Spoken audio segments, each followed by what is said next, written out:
Será que toda dívida é ruim? Eu vou mostrar para vocês um indicador base para analisar uma empresa antes de se tornar um acionista ou investidor dela. Afinal, se uma empresa é muito endividada, esse é o caminho para falência e o que você não quer é perder dinheiro. Então, saber o nível de dívida de uma empresa é um dos fatores mais importantes e menos olhados pelas pessoas para fazer investimento na bolsa de valores. Eu me chamo Michel Ravaneda, sou o criador do Renda Gringa, do Club de Valeurs, que é um dos 10 maiores canais de investimento lá da França. Vocês podem, inclusive, se fala francês, procurar o canal Club de Valeurs aí. E aqui no Renda Gringa eu compartilho há mais de 2 anos aqui com vocês dicas para você se aposentar em moeda forte, para que você consiga ter uma liberdade financeira em libra, euro, dólar. Então compartilhe esse vídeo, dê um like já nesse vídeo. Se tiver alguma dúvida, deixa aqui embaixo, vai ser um prazer te responder. Muitas pessoas pensam que dívida é algo ruim, não é. Afinal, se você pega um empréstimo para pagar 5% ao ano de juros, mas com esse dinheiro você consegue rentabilizar 15%, você consegue pagar a sua dívida e ainda assim sobrar dinheiro no bolso. É o que a maior parte das empresas do mundo fazem. Mais de 95% das empresas do mundo têm mais dívida do que dinheiro no caixa. Se a dívida é usada de boa maneira, claro, você pode ganhar ainda mais dinheiro. Vou te ensinar a olhar um indicador importante aqui. Mas antes de tudo, por que a gente analisa a dívida de uma empresa? Primeiro, para compreender a saúde financeira dela, para saber se essa empresa vai continuar se desenvolvendo no longo prazo sem ter problemas financeiros. O segundo ponto é identificar riscos ligados a esse endividamento. Às vezes ela tem uma dívida controlada, mas ela tem que pagar toda a dívida em um ano só, o que pode ser complexo, já que ela talvez não tenha tanto dinheiro assim para pagar a dívida de uma vez só. Então analisar se essa dívida é de curto ou longo prazo ou se é distribuída no tempo faz sentido.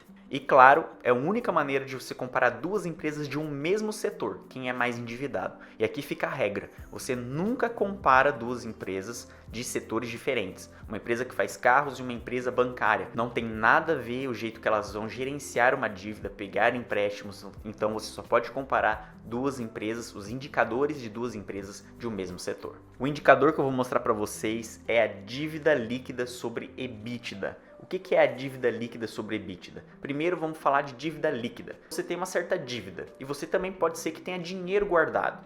Então se a gente faz dívida menos o dinheiro que você tem guardado, menos a tesouraria que você tem, isso é a dívida líquida. Ou seja, o que sobrou da dívida caso você usasse o seu dinheiro guardado para pagar parte dela. E a gente vai dividir isso pelo EBITDA. E vou explicar para vocês agora o que é o EBITDA. Do inglês, EBITDA é Earnings Before Interest, Taxes, Depreciation e Amortization. A tradução é os ganhos que uma empresa tem, quanto dinheiro ela ganhou antes de pagar os impostos, as taxas de juros de empréstimos e a depreciação dos bens dela. Traduzindo para ficar mais pedagógico para vocês, afinal vocês não precisam saber calcular isso, só precisam saber interpretar, que é o que eu estou ensinando nesse vídeo para vocês. Imagine que uma empresa tem uma receita, as vendas que ela faz de todos os produtos e serviços. Então ela vai pagar funcionários, vai pagar o marketing, o administrativo, ela vai pagar o fornecedor, tudo que está ligado à atividade dela. Isso vai sobrar ainda um dinheiro no meio do caminho, concorda comigo? Porque até chegar no dinheiro limpo, no lucro líquido, ela ainda tem que pagar impostos, tem que pagar amortização, ou seja, alguma das coisas que essa empresa tem, maquinários, vão envelhecendo, ela tem que trocar isso com o passar do tempo. E ela tem que também pagar juros das dívidas que ela tem.